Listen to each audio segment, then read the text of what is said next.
ऊधम सिंह नगर के खटीमा के अमाव क्षेत्र में सरकारी और सार्वजनिक भूमि पर कथित अवैध कब्जे, अनधिकृत प्लॉटिंग और कब्रिस्तान परिसर में दुकानों के निर्माण को लेकर विवाद गहरा गया है। कैप्टन गंभीर सिंह धामी राज्य दर्जा राज्य मंत्री ने ज्ञापन सौंपते हुए कहा कि जो दुकानें बन रही है वो अवैध है। दुकानें बनती है तो उस अतिक्रमण को गिराने के लिए उग्र आंदोलन की चेतावनी दी। क्षेत्रवासियों ने पूरे मामले की निष्पक्ष जांच की मांग करते हुए उपजिलाधिकारी के माध्यम से मुख्यमंत्री पुष्कर सिंह धामी को ज्ञापन भेजा है। वहीं मजार प्रबंधन मीडिया से बचते नजर आए, फोन पर भी बात करने को तैयार नहीं, तो कहीं न कहीं कुछ कमी नजर आ रही है।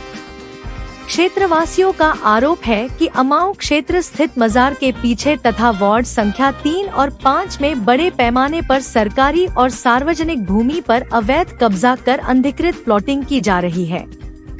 शिकायत में यह भी कहा गया है कि पूर्णागिरी कॉलोनी स्थित मंदिर के आसपास की भूमि पर भी कब्जा कर बाहरी लोगों को जमीन बेची जा रही है।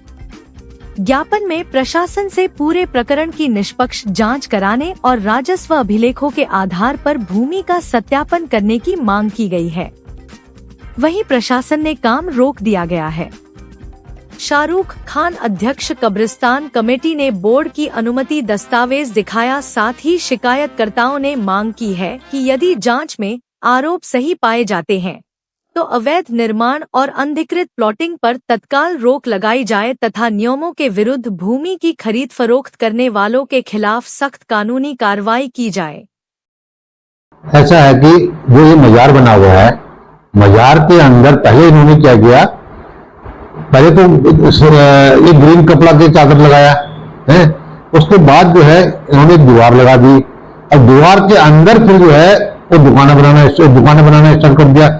जबकि ये कब्रिस्तान है यहाँ पर, तो इनका साल में एक बार इनका मेला चलता है, लेकिन दुकान अंदर की दुकानें जो वहाँ पर संचालित होती हैं, तो ये तो हमारा जो समाज वहाँ पर बैठे हैं आसपास के लोग, उनके लिए तो बहुत ही सिरदर्द हो गए। वहाँ पर किसी प्रकार के अंदर कुछ भी हो सकता है, क्योंकि उन्होंने जो वहाँ पर कई प्रकार के अवैध काम भी चल रहे हैं। क्योंकि रात को जब हम टहलने से इधर उधर से जाते हैं तो वहाँ से लेडीजें भी निकलती हैं, इसलिए वहां पर बिल्कुल दुकान के मैंने एसडीएम साहब को और माननीय मुख्यमंत्री जी को पत्र दिया। हमारे जितने भी यहाँ पर हमारे क्षेत्र के लोग आए, उनके माध्यम से हमने एसडीएम साहब के माध्यम से माननीय मुख्यमंत्री को ज्ञापन भेजा कि इस पर तत्काल कार्रवाई की जाए। और पूर्णागिरी कॉलोनी के पीछे जो कि हमारे यूरिया से और पीलीभीत से और इधर उधर के लोग आकर के यहाँ पर बैठ रहे हैं, तो कॉलोनी काटी जा रही है। उसमें अभी बहुत ही नजदीक में 4 करोड़ का सौदा हुआ करके हमने सुना है, तो इसलिए उस पर मैंने एसडीएम साहब के नॉलेज में डाल दिया है। अभी आगे की कार्रवाई, उन्होंने आश्वासन दिया है कि मैं जल्दी इस पर कार्रवाई करूंगा। तो हम यही चाहते हैं, हमारे क्षेत्रवासी चाहते हैं यहाँ पर अमन चैन के से यहाँ पर लोग रहें, क्योंकि जो बाहर के लोग आ रहे हैं, हमारे जो यहाँ की संस्कृति है उसको बिगाड़ने की कोशिश करते हैं। फिर कई चीजें होती है इसमें, पूरी जनता को अवगत है इस प्रकार। उत्तराखंड एक देवभूमि उत्तराखंड है, जो कि सभी लोग यहाँ पर शांति अमल से रहना चाहते हैं, तो इसको हम बिगाड़ने नहीं देंगे। और आगे यदि इस पर हमारी कार्रवाई नहीं होगी तो आगे हम इसके लिए भी कार्रवाई के लिए बाध्य होंगे। उसके लिए हम कार्रवाई करेंगे, फिर तो वहीं पर अनशन में बैठेंगे। हमारा सैनिक संगठन है, पूरे हमारे जो क्षेत्रवासी हैं अगल बगल के, वहां पर वहीं पर हम। जी नमस्कार भाई साहब, मैं आपके चैनल के माध्यम से सबको ये अवगत कराना चाहता हूँ कि माननीय श्री मुख्यमंत्री पुष्कर सिंह धामी जी ने पहले भी कह रखा है कि जो भी माफिया है बबोट के और जो भी इस प्रॉपर्टी बबोट की जहां भी उत्तराखंड में है, जो कब्जेदार है वगैरह वगैरह, और बबोट के जो अध्यक्ष है माननीय शदाब शमशेर जी, उन्होंने भी अवगत करा रखा है कि इन सब चीजों को खत्म कर दिया जाएगा और लगभग उत्तराखंड में सब चीजें खत्म हो चुकी हैं। और रही कब्रिस्तान का मामला, तो ये प्रॉपर्टी है, ये बबोट में है काफी समय से।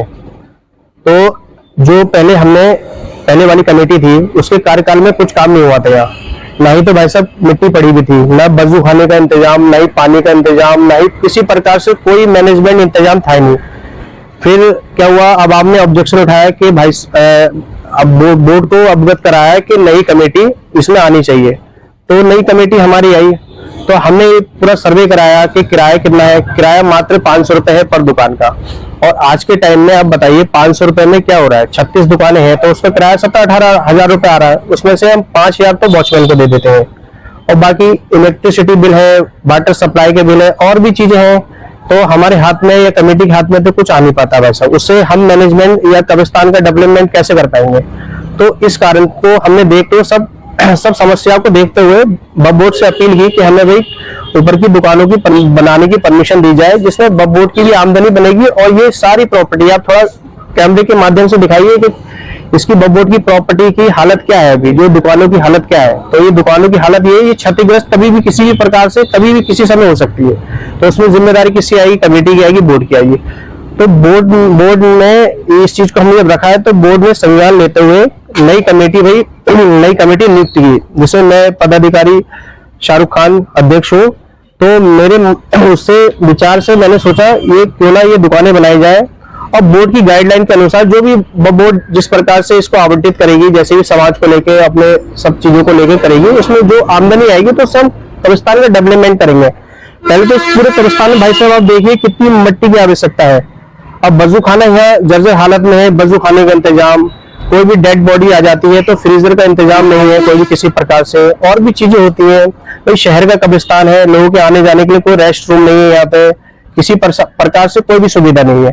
तो ये कहीं ना कहीं बोर्ड की आमदनी इससे बढ़ेगी और इसी के माध्यम से ये कब्रिस्तान में डेवलपमेंट का काम हो जाएगा। ये खटीमा शहर का कब्रिस्तान है। अब लोगों ने पता नहीं क्या क्या अफवाह फैलाई है कि वक्फ बोर्ड की दुकानें बेची जा रही है, इस प्रकार से कुछ भी हम ये धामी जी की सरकार है, धामी जी बिल्कुल भी इन चीजों को बर्दाश्त नहीं करते, ना ही उनकी सरकार में ये कोई काम करेगा। और हम भी धामी जी के भाई नेतृत्व में चल रहे हैं, उनकी गाइडलाइन पे चल रहे हैं, सबका साथ सबका विकास। और धामी जी की सरकार में ही सब चीजों को देखते हुए कब्रिस्तान भी कहीं ना कहीं बहुत पीछे है।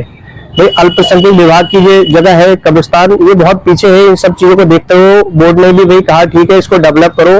भाई हमारे धामी जी का क्षेत्र है, विधायक जी का क्षेत्र है, इसको डेवलपमेंट होना बहुत जरूरी है।